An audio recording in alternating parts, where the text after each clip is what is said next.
आज का जो मध्यकालीन भारत का इतिहास बीए पार्ट सेकेंड ईयर के अंतर्गत प्रथम बुक के अंतर्गत कुतुबुद्दीन ऐबक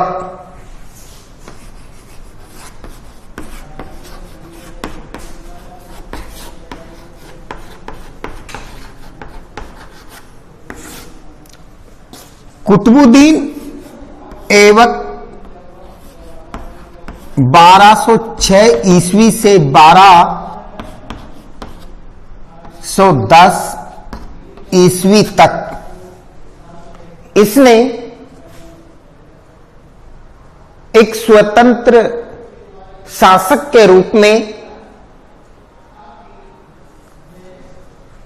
भारतीय मोहम्मद गोरी के जो राज्य थे उन पर शासन किया। कुतुबुद्दीन ऐबक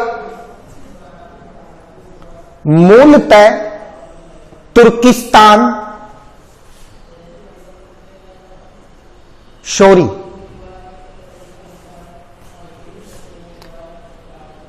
ईरान का निवासी था। बचपन में ही वह बेच दिया गया, दास बन गया और बिकता हुआ इसे मोहम्मद गोरी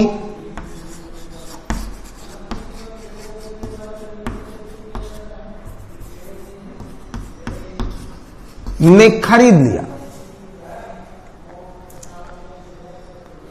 मोहम्मद गोरी के कोई संतान नहीं थी, अतः मोहम्मद गोरी के अनेक दास या गुलाम थे, जिनमें ताजुद्दीन,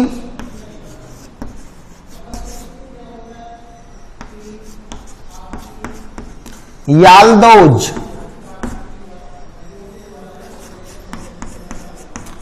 नासिरुद्दीन,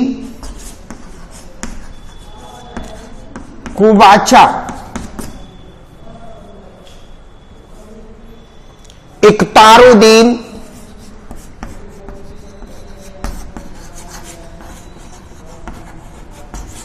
दीन मोहम्मद बिन बख्तियार खिलजी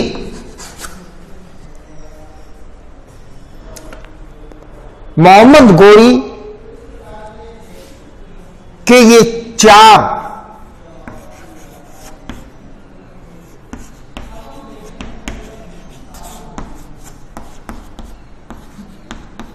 मुख्य गुलाम थे।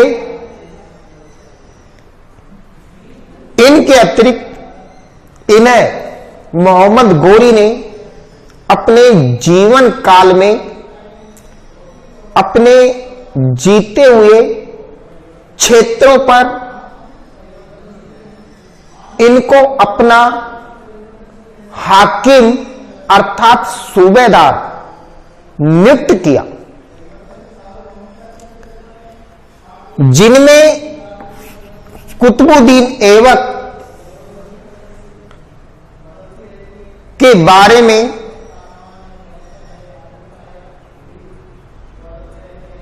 तबकाते ए नासरी के लेखक मिनहाजु सिराज का कथन है कि गोरी के अधिकांशतः भारतीय आक्रमणों में कुतुबुद्दीन ऐबक ने गोरी के साथ भारतीय शासकों के विरुद्ध संघर्ष किया। मोहम्मद गौरी ने कुतुबुद्दीन ऐबक को अपने जीवन काल में भारतीय प्रदेशों का अपना प्रतिनिधि यानी कि हाकिम नियुक्त किया था, क्योंकि वह गजनी लौट गया। 1206 में जब मोहम्मद गौरी की मृत्यु हो गई तो गौर का यानी कि गौर राज्य का शासक गया मोहम्मद गौरी का भतीजा गयासुद्दीन महमूद बना। गयासुद्दीन महमूद अयोग्य था,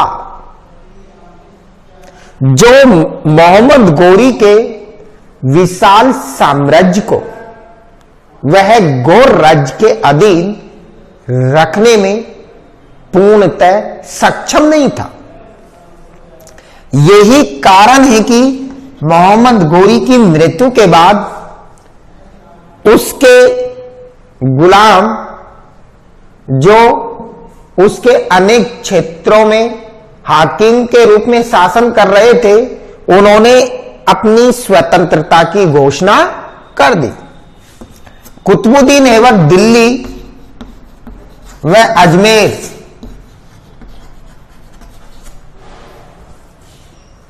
पर उसका प्रभुत्व था और भारतीय प्रदेशों पर कुतुबुद्दीन ऐबक ने लाहौर को अपनी राजधानी बनाया। कुतुबुद्दीन ऐबक गुलाम वंश का प्रथम शासक था, जिसने भारत में तुर्की वंश की सत्ता स्थापित की। कुतुबुद्दीन ऐबक ने सुल्तान की उपाधि धारण नहीं की थी। उसने अपने आप को हाकिम या सिपह सालार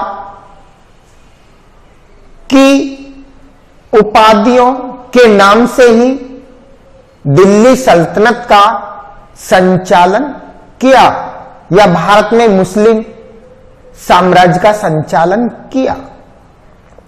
कुतुबुद्दीन ऐबक ने अपने नाम का न तो खुतबा ही पढ़वाया, न ही अपने नाम के सिक्के चलवाए, जबकि गौर राज्य के शासक गयासुद्दीन महमूद से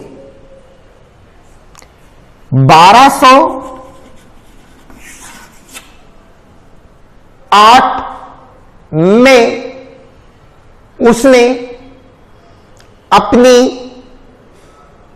स्वतंत्रता का पत्र प्राप्त कर लिया, अर्थात गयासुद्दीन महमूद से दासता के बंधन से मुक्ति का पत्र। और गयासुद्दीन महमूद ने भी कुतुबुद्दीन ऐबक को भारतीय मुस्लिम राज्यों का स्वतंत्र शासक मान लिया। इतिहासकारों का मत है कि उसके पीछे मुख्य कारण यह था कि गौर के शासक गयासुद्दीन महमूद की स्थिति अच्छी नहीं थी, कमजोर थी, और उस समय मध्य एशिया के अंतर्गत ख्वारिज्म का शासक गौर राज्य पर आक्रमण कर उसे अपने अधीन करना चाहता था। कुतुबुद्दीन ऐबक ने गयासुद्दीन महमूद को ख्वारिज्म के शासक के विरुद्ध उसे सैनिक सहायता देने का आश्वासन दिया था।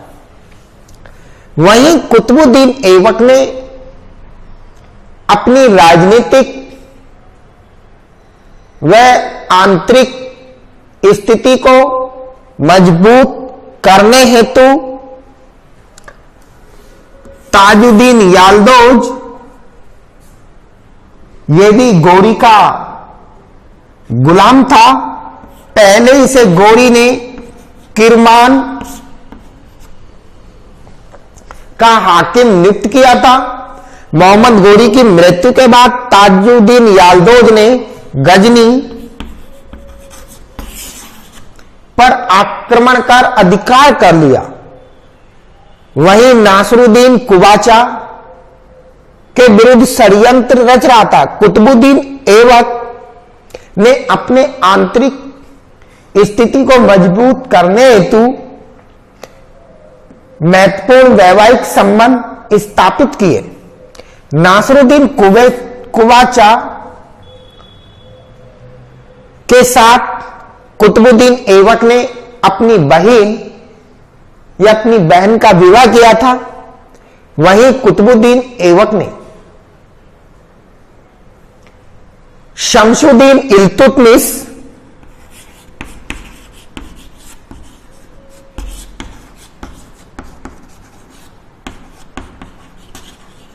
के साथ अपनी पुत्री का विवाह किया और इसे बदायूं का हाकिम या सूबेदार बनाया। कुतुबुद्दीन ऐबक ने ताजुद्दीन याल्दोज पर आक्रमण किया, गजनी को जीता, लेकिन कुतुबुद्दीन ऐबक द्वारा गजनी में रंगरेलियां मनाने या वहां की प्रजा को उत्पीड़ित करने के कारण उसका विरोध हुआ और गजनी के लोगों ने वापस ताजुद्दीन याल्दोज को आमंत्रित किया और ऐबक को गजनी से भागना पड़ा। इख्तियारुद्दीन मोहम्मद बिन बख्तियार खिलजी ने बंगाल और बिहार को जीता और उस समय नालंदा व विक्रमशिला विश्वविद्यालयों को नष्ट किया। उदंडपुर बिहार को भी नष्ट किया। पाल वंश के बाद उनके जो सामंत थे सेन वंश के, उस समय लक्ष्मण सेन था बंगाल में, उसको परास्त कर वहां पर मुस्लिम सत्ता स्थापित की। इख्तियारुद्दीन बख्तियार खिलजी की बाद में मृत्यु हो जाती है और खिलजी शासकों में आपसी संघर्ष होता है। बाद में इस संघर्ष में सहायता हेतु अली मर्दान ऐबक से सहायता प्राप्त करता है और कुतुबुद्दीन ऐबक की अधीनता स्वीकार कर लेता है। कुतुबुद्दीन ऐबक के समय बुंदेलखंड में चंदेलों ने, ग्वालियर में प्रतिहारों ने तथा फर्रुखाबाद आदि पर गहड़वालों ने पुनः अधिकार कर लिया। तबकाते नासरी के अंतर्गत कुतुबुद्दीन ऐबक को दूसरा सबसे बड़ा हातिम व दानी माना जाता है। वहीं कुतुबुद्दीन ऐबक इतिहास में लाख बकस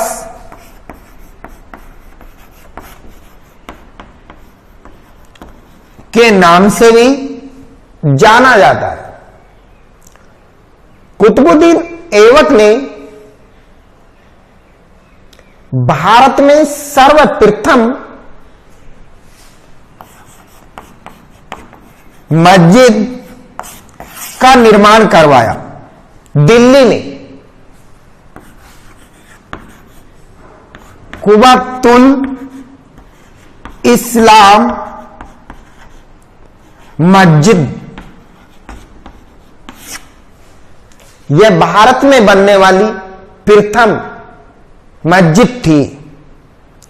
इसके अतिरिक्त कुतुबुद्दीन ऐबक ने अजमेर में 2.5 दिन का झोपड़ा बनवाया। यह 2.5 दिन का झोपड़ा इससे पूर्व चौहान, अजमेर के चौहान वंश के शासक या राजा विग्रहराज चतुर्थ, जो विसल देव के नाम से भी जाना जाता है, विग्रहराज चतुर्थ द्वारा बनवाया हुआ सरस्वती विद्या मंदिर था, जिसे तुड़वाकर कुतुबुद्दीन ऐबक ने 2.5 दिन के झोपड़े के रूप में परिवर्तित कर दिया। कुतुबुद्दीन ऐबक ने दिल्ली में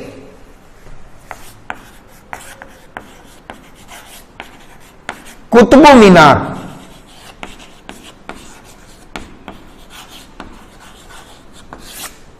का निर्माण करवाया। उस समय के एक प्रसिद्ध सूफी संत या फकीर कुतुबुद्दीन की स्मृति में कुतुबुद्दीन ऐबक कुतुब मीनार को पूर्ण नहीं करा सका, क्योंकि उसकी मृत्यु हो गई थी। बाद में कुतुब मीनार का पूर्ण कार्य उसके दामाद, जो बाद में कुतुबुद्दीन ऐबक के बाद भारत का सुल्तान बनता है, शमसुद्दीन इल्तुतमिश ने करवाया था। कुतुबुद्दीन ऐबक की मृत्यु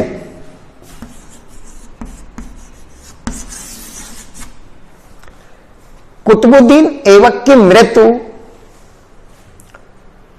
1210 में चौगान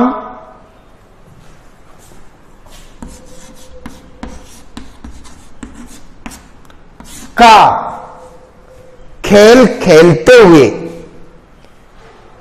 घोड़े पे से गिर जाने के कारण उसकी मृत्यु हो गई।